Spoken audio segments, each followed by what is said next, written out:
Good afternoon. Today is the 8th of August, and I'm here in Vladivostok on the far east of Russia.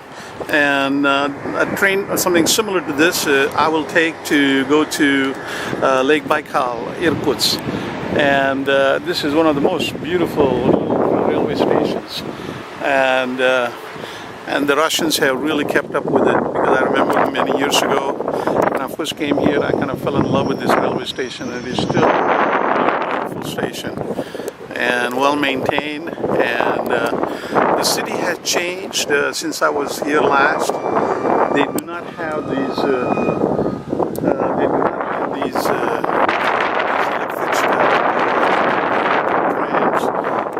trams in the city. In 2012 they had an APEC summit here, and Russian government basically refurbished this city considerably, and now they even have a new airport and a train, express train from the airport to the city, which is what I took.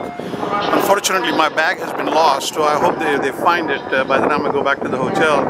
Hopefully the hotel guy will be able to find out some details from Aeroflot, but I had a struggle to get my train ticket.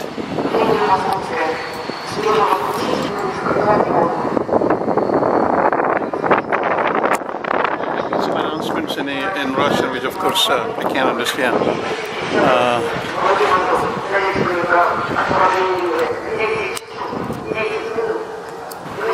But it's really just a spectacular little place. C'est la vie.